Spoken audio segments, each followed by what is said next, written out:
Study success. तो आज हम पढ़ने वाले हैं आपके हिस्ट्री का क्लास 8 का first chapter introduction how when where.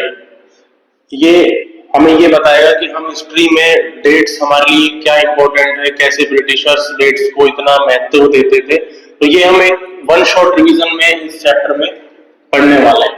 तो आप नोट्स भी बना सकते हैं, मैं आपको इम्पोर्टेंट पॉइंट्स बताऊंगा जो जो इम्पोर्टेंट है आपके एग्जाम में आ सकते हैं। ये वन शॉट रिवीजन है। ये वीडियो देखने के बाद आपको कहीं पे भी इस चैप्टर के बारे में कुछ भी पढ़ने की जरूरत नहीं है, आप बिल्कुल सही जगह है। आप आगे बढ़ने से पहले आप मेरे चैनल को सब्सक्राइब कीजिए, शेयर कीजिए और चलिए स्टार्ट करते हैं। तो अब हम पढ़ेंगे कि डेट्स कैसे इंपॉर्टेंट है। आपको पता है कि जैसे आप बर्थडे सेलिब्रेट करते हैं तो आपके लाइफ में डेट्स बहुत इंपॉर्टेंट है। आपको कैसे पता कि आपका बर्थडे कौन सी डेट पे आता है, right? So when we celebrate our birthday we have to know that on that day, on which month, on which year you were born, right? तो dates are important to memorise the events which were done in past, जो past में हो चुके हैं, समझे? जो past में बच्चे लोग हो चुके हैं जो चीजें, वो इवेंट्स को हम लोग याद करने के लिए हमारे लिए डेट्स इंपॉर्टेंट है। इसीलिए इस चैप्टर का जैसा नाम रखा गया है हाउ व्हेन और वेयर, कि कैसे, कब और कहां, क्या क्या इवेंट्स हुए, क्या क्या घटनाएं हुई हमारे पास्ट में, हमारी हिस्ट्री में, वो सब चीजें हम इसमें पढ़ने वाले हैं। ठीक है, तो चलिए, ये कुछ डेट्स के बारे में था। अब हम जैसे ये एक आपके इसमें फिगर 2 में एक एग्जांपल दे रखा है लिप्टन टी का। ये कॉफी और टीज के चाय के बारे में कुछ एडवर्टाइजमेंट है पास्ट का। इसमें देखो आप 1922 में ये एक रॉयल्टी को सजेस्ट करते हैं। जैसे अंग्रेज लोग पीते थे तो हमारे यहाँ इंडियंस में भी क्रेज आया कि जब अंग्रेज पीते हैं तो हम भी पियेंगे। ये एक तरीके से फैशन है। तो ये इस टाइप से इन्होंने खुद की फोटो लगाई इसमें, ये लिप्टन की। जब ये इसमें कैलेंडर दिया, इन्होंने सारी चीजें दी, तो इस तरीके से ये लोग एडवर्टाइजमेंट करने लगे अपना कि हमने इस टाइप से चाय पीना चालू किया। अगर हम सोचे कि मार्केट में जाते हैं, ट्रेन में जाते हैं, कहीं भी जाते हैं, हम सोचते हैं कि ट्रेन कब स्टार्ट हुई, तो कौन सी डेट है वो, राइट? तो एक पर्टिकुलर डेट पे चालू हुई। जैसे इंडियंस चाय पीते हैं, तो चाय पीना कब चालू किया? कोई ऐसा तो नहीं है कि आज मन किया तो अभी कर लिया। टेस्ट को डेवलप करने में टाइम लगता है, राइट? तो अब हम पढ़ेंगे कि विच डेट्स, इस चैप्टर में दिया हुआ है आपके में सेकंड पेज पे, विच डेट्स, कौन कौन सी डेट्स हैं जो आप पढ़ेंगे, कौन कौन सी डेट्स आपको याद करनी चाहिए। ठीक है, तो इसमें अगर हम एक, जैसे इसमें दिया हुआ है कि डेट्स और इवेंट्स हमारी लाइफ में बहुत एक वाइटल रोल प्ले करते हैं, राइट? इसमें एग्जांपल दिया हुआ है, ये देखिए, an example in the history written by British historian. जो ब्रिटिश के हिस्टोरियंस थे उन्होंने जो हिस्ट्री लिखी है, जैसे गवर्नर जनरल के जो भी एक्ट होते थे, रूल होता था, वो सब इंपॉर्टेंट है। अब इसमें से देखो आपके लिए 1 मार्क के क्वेश्चंस आते हैं कि फर्स्ट गवर्नर जनरल कौन थे? वो थे वॉरेन हेस्टिंग, ये मार्क कर लीजिएगा। लास्ट वाइसरॉय कौन थे? वो है लॉर्ड माउंटबेटन। ये देखो दिया हुआ है ना, ये ये तो ये कुछ चीजें हैं, जैसे last viceroy, first governor general, ये लिखा हुआ है, तो ये डेट्स के बिहाफ पे लिखा हुआ है, राइट? तो डेट्स क्या क्या, कौन कौन सी डेट्स हैं, कौन सी डेट्स हमें याद करनी है? तो ब्रिटिश हिस्टोरियंस के अकॉर्डिंग जो उनके वाइसरॉयज थे, गवर्नर जनरल थे, उनके जो एक्ट्स थे, वो शिकार करने जाते थे, वो बैटल करने जाते थे, वो सारी डेट्स उनके लिए इंपॉर्टेंट होती थी, राइट? तो when we write history, okay, we divide into the chapters. अब हम हिस्ट्री पढ़ते हैं तो हम बहुत सारे चैप्टर्स आते हैं हमारी बुक में कि हम अलग अलग डिवाइड करके रखते हैं। वो स्टोरी का एक एक पार्ट होता है, वो पूरी एक स्टोरी है। हम हिस्ट्री को स्टोरी के टाइप से पढ़ेंगे तो हमें जल्दी याद होगा। अब देखो, मैं आपको एक स्टोरी के फॉर्म में ये चैप्टर मैं आपको याद कराने चाह रहा हूँ, ठीक है? तो अभी अपन इसके बारे में पढ़ेंगे। तो फर्स्ट चैप्टर अपना ये है, ठीक है, हाउ व्हेन एंड वेयर। अब इसमें अपन पढ़ते हैं कि कौन कौन सी डेट्स इंपॉर्टेंट है। तो इसमें बताया कि जो भी ब्रिटिश हिस्टोरियंस के अकॉर्डिंग उनके गवर्नर जनरल हैं, जो भी उनके वॉइस रॉयस हैं, उनके एक्ट्स हैं, उनकी पर्सनालिटीज हैं, उन्होंने कब शादी करी, कब वो बर्थ हुआ उनका, कब वो कब उनकी डेथ हुई, कौन कौन से बैटल्स उन्होंने लड़े, वो ये सब चीजें, ये सब डेट्स उनके लिए इंपॉर्टेंट होती थी। अब हाउ टू बी पीरियोडाइज, अब एक ये देखो, ये इसमें स्कॉटिश इकोनॉमिक्स है, पॉलिटिकल फिलोसोफर, इन्होंने एक 3 वॉल्यूम की बुक लिखी जिसका नाम था हिस्ट्री ऑफ ब्रिटिश इंडिया। ये 1 मार्क क्वेश्चन में आएगा आपके कि history of British India was road by, MCQ आएंगे आपके पास, ठीक है। तो जेम्स मिल आपको याद रखना है, जेम्स मिल के बारे में हम आगे भी पढ़ेंगे, इन्होंने बहुत सारे हिस्ट्री में बहुत सारी चीजें लिखी हैं इन्होंने, ये स्कॉटिश इकोनॉमिस्ट थे, पॉलिटिकल फिलोसोफर भी रहे हैं। तो इन्होंने ये 3 वॉल्यूम की एक बुक पब्लिश करी थी 1817 में, ओके। तो इसमें उन्होंने क्या किया, हिस्ट्री को इन्होंने डिवाइड किया 3 पीरियड्स में, that is Hindu, Muslim and British. तो उन्होंने एक तरीके से 3 पीरियडाइजेशन कर दिया इन्होंने हिस्ट्री का, कि सबसे पहले हिंदुओं ने राज किया, फिर मुस्लिम ने किया, फिर ब्रिटिशर्स आ गए, इसके अकॉर्डिंग उन्होंने लिखा है। But think of any problem with this way of looking, क्या हम ये मान सकते हैं कि इन्होंने ये जो पीरियडाइजेशन किया ये सही किया है? देखो, इन्होंने जो पीरियडाइजेशन किया है हिंदू, मुस्लिम और ब्रिटिश, तो इनके अकॉर्डिंग जो हमारे बहुत पहले के पास में देखें तो हिंदू राजा हुए हैं, राइट। तो हिंदू राजा अगर हम देखें तो हिंदुओं के टाइम में मुस्लिम रूलर भी थे, मुगल्स भी थे, लेकिन मुगल के टाइम पे हिंदू भी थे, जैसे इन्होंने हिंदू मुस्लिम बाद में लेके आए, ठीक है। तो ये हम एक तरीके से इसको हम हमारे तरीके से अगर अपन इंडिया हिस्ट्री के अकॉर्डिंग देखें तो ये हमें कुछ हद तक करेक्ट नहीं लगता है, राइट। सो हमने हिस्ट्री को अलग अलग पीरियड्स में डिवाइड किया है, ठीक है। मिल ने जो किया है वो अपनी एशियन सोसाइटीज को मद्देनजर रखते हुए हमारे इंडिया को लेस सिविलाइज्ड माना है अकॉर्डिंग टू यूरोप की जो सिटीज थी, यूरोप एक वेल सिविलाइज्ड कॉन्टिनेंट माना जाता है जेम्स मिल के हिसाब से, और उस टाइम पे हमारे जो एशियाटिक कंट्रीज थी जितनी भी, वो अनसिविलाइज्ड थी, उसमें पर्टिकुलरली उन्होंने इंडिया को मेंशन किया है, okay.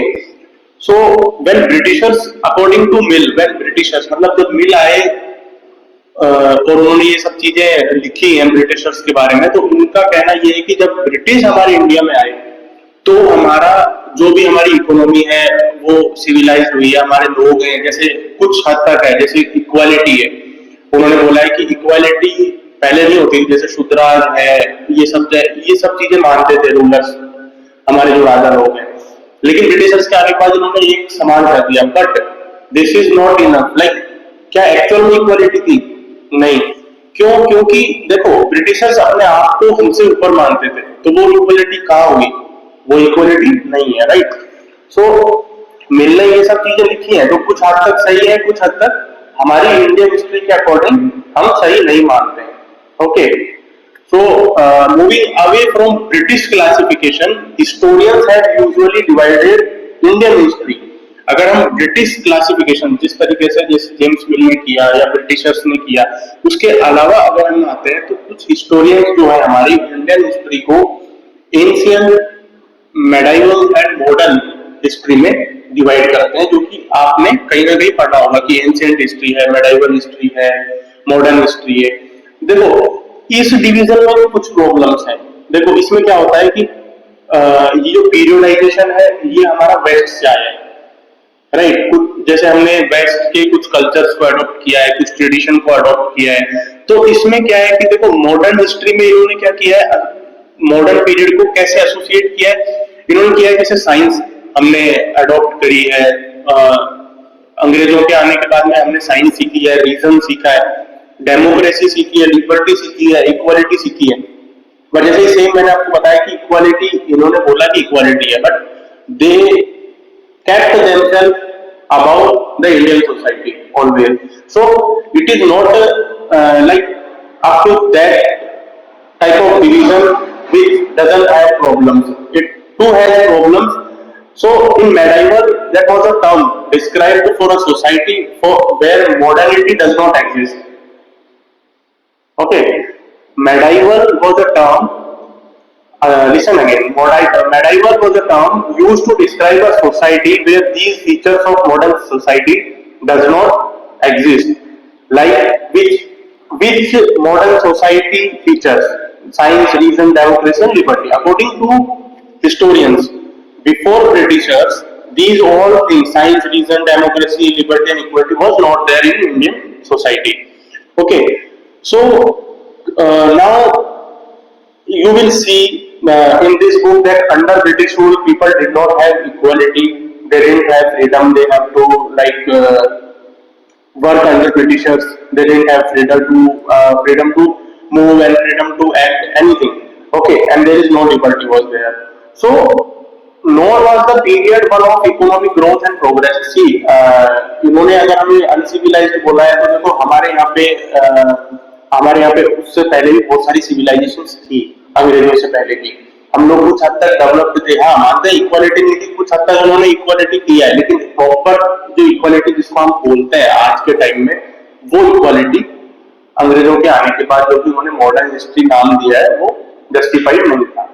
Okay, now what is colonial. आपका अगला टॉपिक है व्हाट इज कॉलोनियल. हम अभी तक समझ आ रहा है ना कि कौन कौन सी डेट्स हमें याद करनी है. हिस्टोरियंस के हिसाब से जो भी हमारे राजाओं ने या ब्रिटिशर्स ने या जो भी ब्रिटिशर्स के वाइसरॉय होते थे उनके dates, date of birth, date of death, उनके एक्ट्स, उनके बैटल्स, वो सब चीजों को हम याद करते हैं. हमने पीरियडाइज कैसे किया, जैसे स्टार्टिंग में जेम्स मिल ने 1817 में हमें हिंदू, मुस्लिम और ब्रिटिशर्स में बांटा, लेकिन उसके बाद में जैसे ब्रिटिशर्स ने अपने आप को जस्टिफाई किया, उसके बाद में कुछ हिस्टोरियंस ने हमको एंशिएंट, मेडाइवल एंड मॉडर्न में बांटा.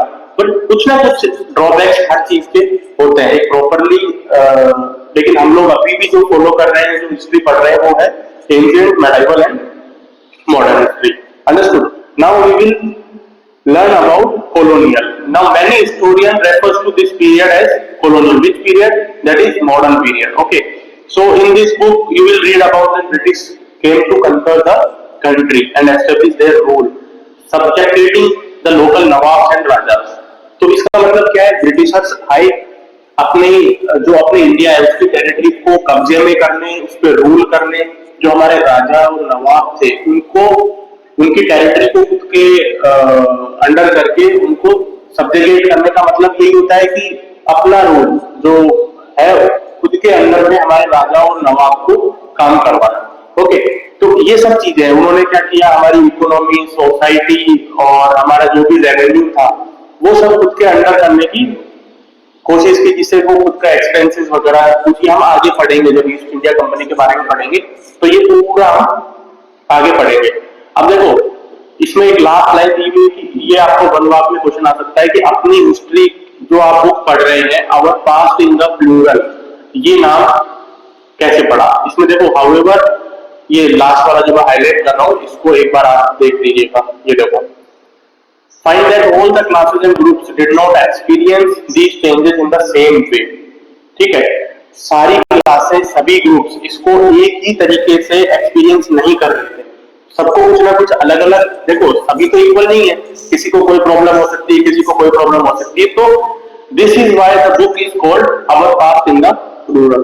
ओके, तो ये आपको याद रखना है. फाइन, अब हम आगे बढ़ते हैं. Administration produces records, how do we no.